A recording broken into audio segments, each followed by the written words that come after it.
Vítajte späť v našej sérii výukových videí iMonitor. Tentoraz sa pozrieme na nastavenia hydrauliky. Nasledujúci opis vychádza z modelu s maximálnym hydraulickým vybavením. Upozorňujeme, že možnosti nastavenia sa môžu líšiť v závislosti od výbavy a modelu vášho traktora. Všetky ovládacie prvky vrátane tlačidla odomknutia sú štandardne umiestnené na multifunkčnej lakťovej opierke.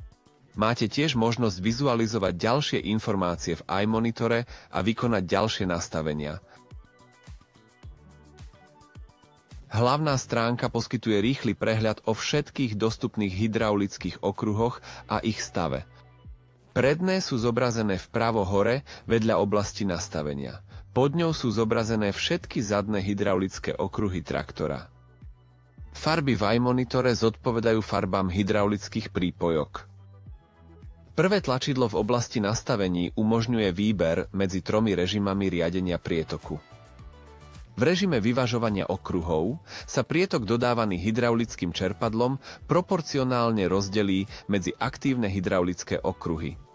Ďalší režim zabezpečuje požadovaný prietok za každých okolností tým, že sa otáčky motora automaticky zvýšia, len čo sa aktivuje hydraulický okruh. Posledný režim kombinuje oba režimy, aby sa zabezpečil maximálny výkon.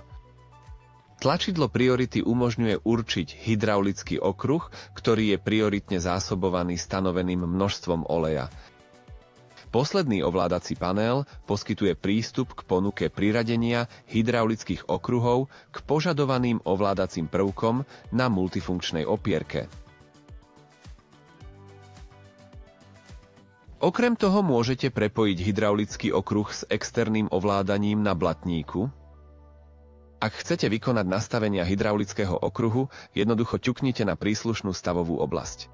V novom okne sa zobrazí priradenie hydraulického okruhu k ovládaciemu prvku, ako aj jeho aktuálny stav. Ak chcete upraviť prietok, kliknite na požadovaný pruh a podržte ho 3 sekundy, čím zmeníte hodnotu.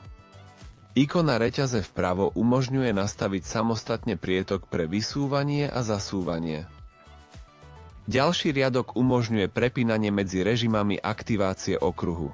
D znamená priame ovládanie, T pre aktiváciu kontinuálneho prietoku a tretia možnosť definovaný čas aktivácie v sekundách.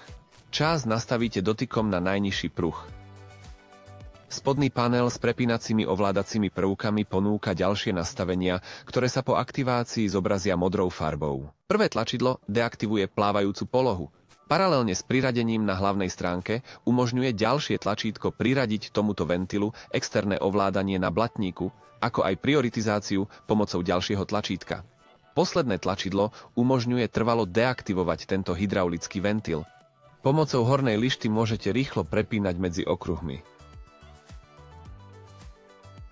Týmto končí toto výukové video. Objavte aj naše ďalšie videá, v ktorých sa dozviete užitočné tipy a triky o iMonitore,